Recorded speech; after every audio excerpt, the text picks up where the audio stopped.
Guys, another Founder Wisdom podcast. Matt Wallaert is with us today. He's the founder at bside.io and author of an interesting book, Start at the End, which I am going to add to my very long and extensive list of books. I'm pretty sure it's going to be good. Matt, welcome to the pod. Tell us a bit more about yourself and what you're up to nowadays.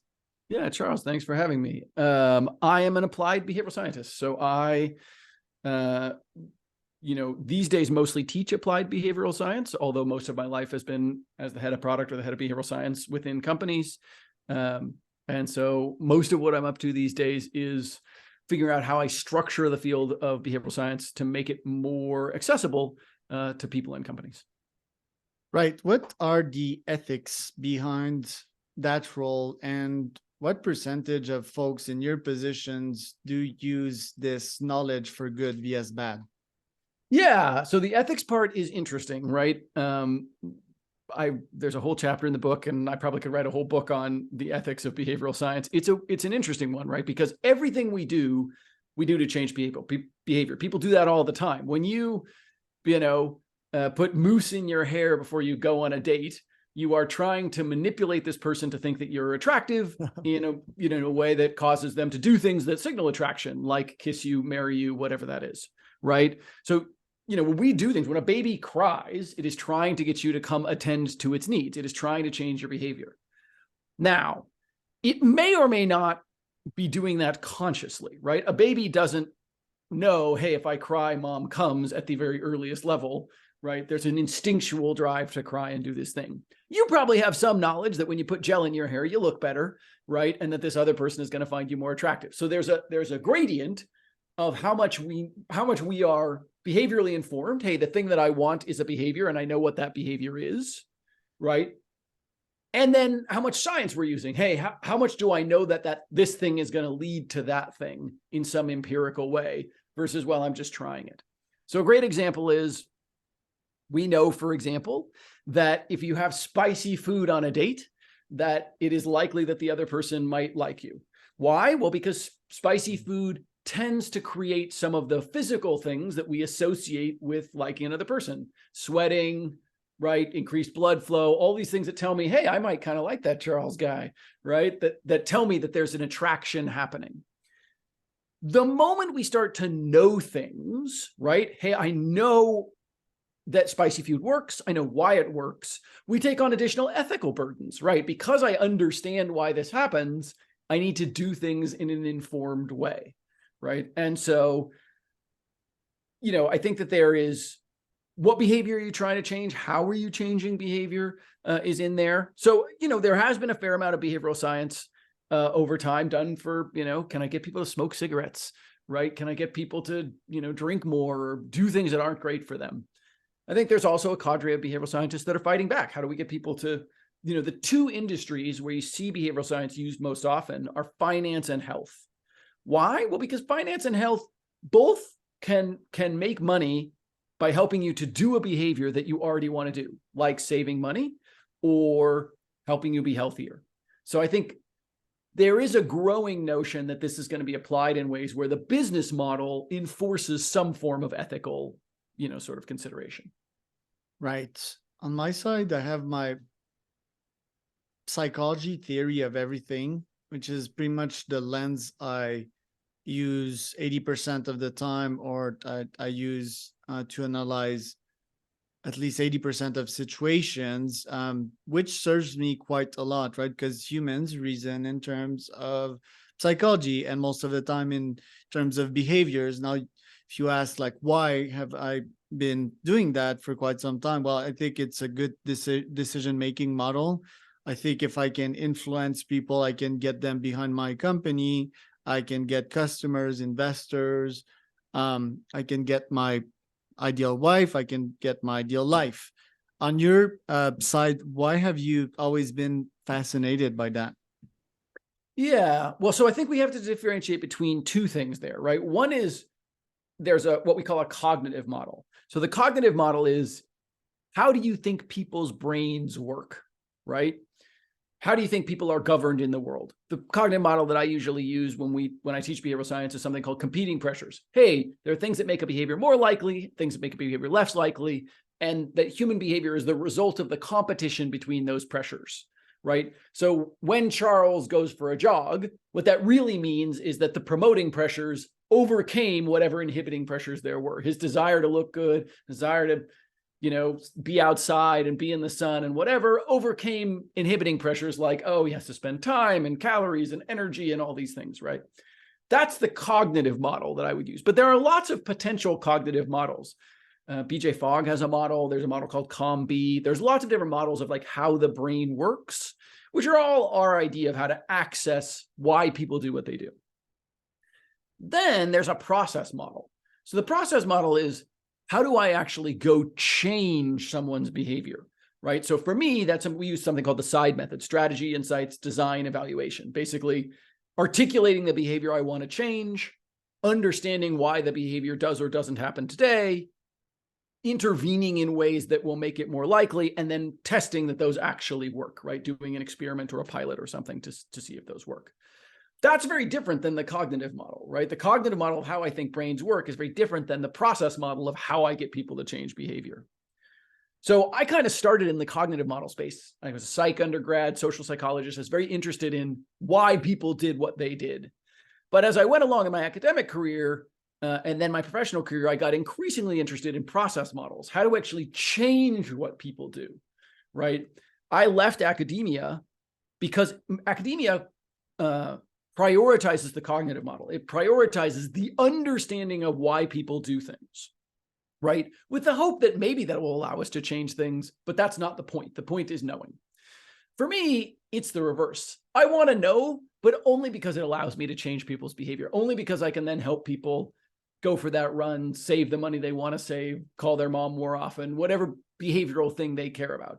So the shift for me between sort of cognitive model to process model has been about moving from knowing to doing, knowing to changing. And that's, I think, has informed my interest. And I think I've always been interested in knowing.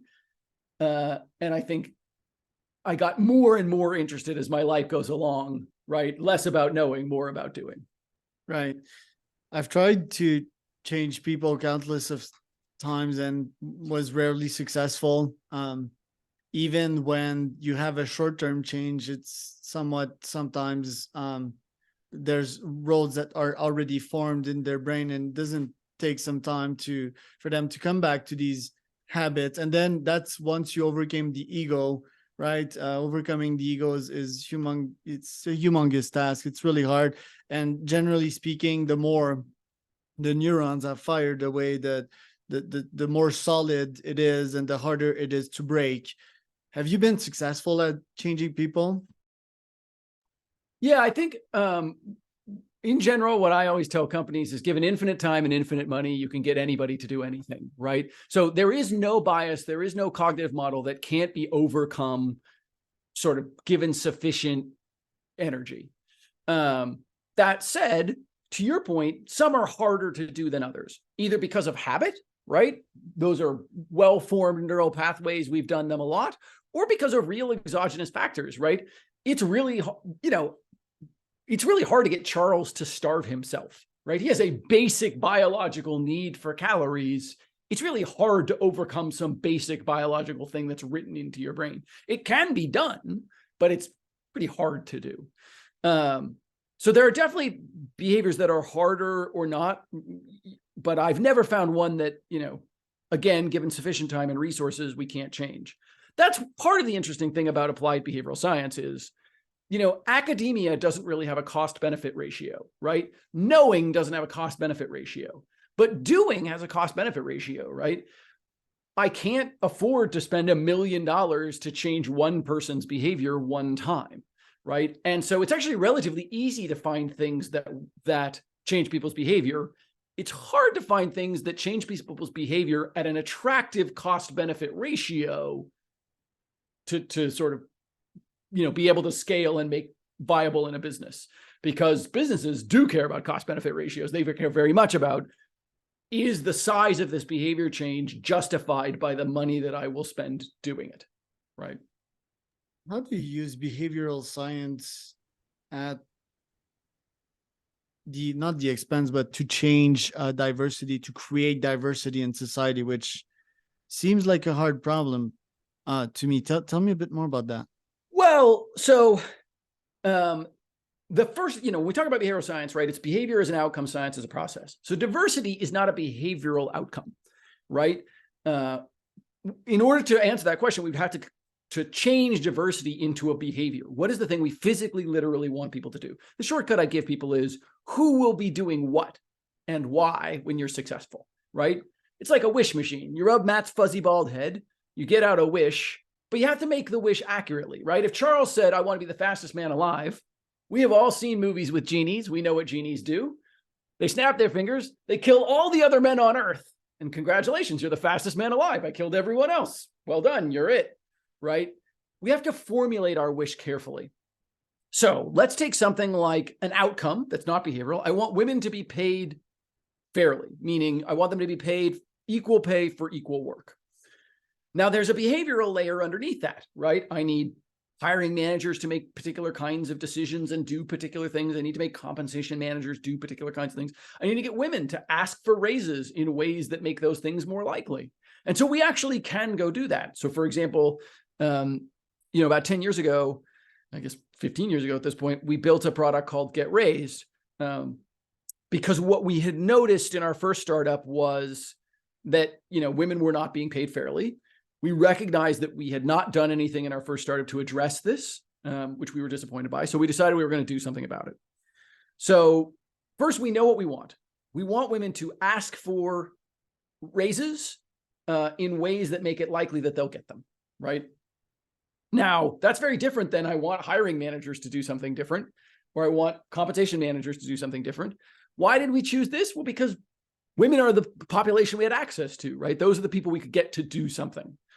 So what do I want women to do? I want them to ask and ask in a particular way. So we started looking at, we talked earlier about this cognitive model, the idea of how the brain works. So there are promoting pressures, things that make a behavior more likely, inhibiting pressures, things that make a behavior less likely.